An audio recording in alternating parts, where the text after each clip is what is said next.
मुख्य विश्वस्त शरद पवार साहेब आहेत आणि त्या 6 जणांच्या विश्वस्त मंडळामध्ये मी देखील काम करतो। मला संधी ती मिळालेली आहे आणि या संदर्भातली एक बैठक आज शरद पवार साहेबांनी सिल्वर ओक येथे आयोजित केली होती। त्याच्यामध्ये अखिल भारतीय नाट्य परिषदेचे कार्यवाह देखील उपस्थित होते, कोषाध्यक्ष देखील उपस्थित होते आणि विश्वस्त म्हणून मी देखील उपस्थित होतो। जिल्ह्यातल्या अखिल भारतीय नाट्य परिषदेच्या ज्या शाखा आहेत या संदर्भामध्ये काही धोरणात्मक निर्णय नाट्य परिषदेच्या उन्नतीसाठी घेण्याचं माननीय शरद पवार साहेबांच्या मनामध्ये आहे आणि त्याच्या संदर्भामध्ये 11 सप्टेंबरला शरद पवार साहेबांनी यशवंत नाट्य मंदिर येथे विश्वस्तांची एक बैठक आयोजित केलेली आहे आणि त्याच्यानंतर विश्वस्त आणि नियामक मंडळाची अशी एक बैठक शरद पवार साहेबांच्या अध्यक्षतेखाली होईल आणि या संपूर्ण प्रक्रियेमधला मी एक भाग असल्यामुळे मला शरद पवार साहेबांनी आजच्या बैठकीला बोलवलं होतं। त्याच्यामध्ये कुठचंही राजकारण नव्हतं।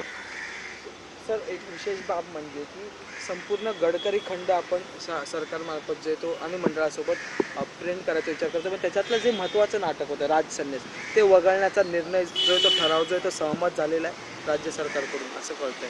नाही, याबाबत मला माहिती नाही, याच्याबद्दलही माहिती घेतो कारण कुठचे खंड प्रकाशित होणार आहेत आणि कुठचे खंड प्रकाशित करू नये हा त्यांचा स्वायत्त अधिकार आहे, परंतु याबाबतली माहिती मी नक्की घेईन आणि माहिती घेतल्यानंतर त्याच्यावर बोलणं योग्य ठरणार आहे।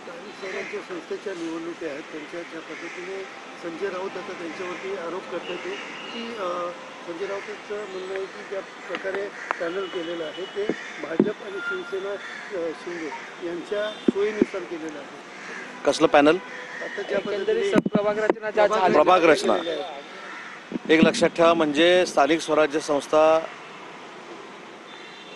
ते हरलेत अशा पद्धतीचं त्यांनी आज मान्य केलेलं आहे। ज्यावेळी आपला पराभव समोर दिसत असतो त्यावेळी कुठचं तरी कारण शोधायचं असतं आणि ते कारण त्यांनी आता प्रभाग रचनेमध्ये बघितलेलं आहे। EVM मधलं जे कारण होतं ते बेसच्या पतपेढीमध्ये निस्तानाभूत झालं, कारण बॅलेटवर मतदान घेऊन सुद्धा BST मधले 12,000 जे मराठी लोक आहेत त्यांनी सबशेल UBTला नाकारलं, 2,000 मतं देखील त्यांना पडली नाहीत।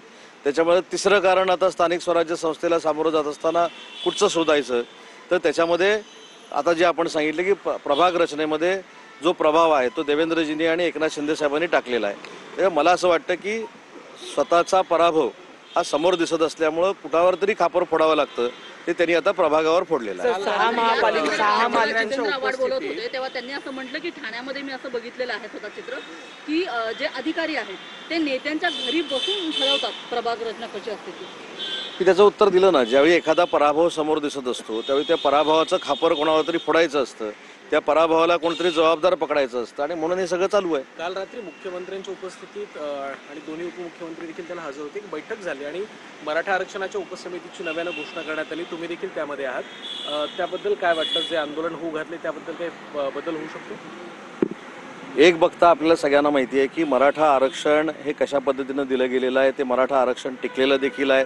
मनोज जरांगेंच्या मागण्या ज्या आहेत त्या देखील सरकारच्या समोर आहेत, परंतु एक भूमिका स्पष्ट असली पाहिजे की शेवटी OBC हा घटक देखील महाराष्ट्रातला प्रमुख घटक आहे आणि त्याच्यावर देखील कुठे अन्याय होणार नाही ही देखील भूमिका शासन म्हणून आमच्या सगळ्यांचीच आहे। त्याच्यामुळं जरांगेंच्या मागण्या असतील किंवा मराठा समाजाच्या उन्नतीच्या मागण्या असतील या चांगल्या पद्धतीनं सरकारला कशा पुढे नेता येतील यासाठी समितीमध्ये आम्ही काम करू। महापालिकेच्या जरांगे असं म्हणतायत समिती जरी बदलली असली, सरकारनं निर्णय जरी घेतला असला तरी आंदोलन आणि मोर्चा मुंबईत होणारच। आंदोलन करणं न करणं हा प्रत्येकाचा वैयक्तिक प्रश्न आहे, त्याच्यावर मला बोलण्याचा अधिकार नाही, परंतु त्या समितीमध्ये मला काम करण्याची संधी मुख्यमंत्री आणि शिंदे साहेबांनी दिलेली आहे। मराठा समाजाच्या उन्नतीसाठी जे जे काही करावं लागेल ते आम्ही त्याच्यामध्ये करणार। 6 महापालिकेच्या प्रभाग रचनांचं प्रारूप जे ते समोर आलेले आहे, हरकती आणि सूचना मागवण्यात आलेल्या आहेत, पण जेवढे फेरबदल अपेक्षित होते तेवढे बदल यंदा तरी पाहायला मिळत नाही। 2017 प्रमाणेच प्रभाग रचना आहे। तुम्ही जर प्रभाग रचनेचा सगळ्यांनी मिळून अभ्यास केला तर प्रभाग रचनेमध्ये काही नियम आहेत ते कोणालाही डावलता येत नाही।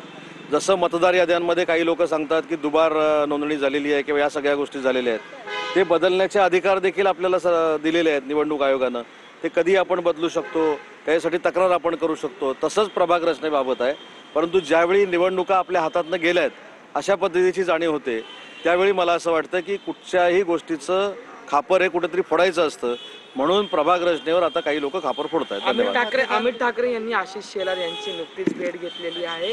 शाळा महाविद्यालय यांच्यातल्या ज्या परीक्षा आहेत त्या रद्द करून 11 दिवस विद्यार्थ्यांना हा संपूर्ण सण जो आहे तो आनंदाने साजरा करावा असं ठीक आहे ना. चांगल्या बाबीसाठी अमित ठाकरेंनी जर आशिष शेलार साहेबांची भेट घेतली असेल त्याचा योग्य तो निर्णय होईल.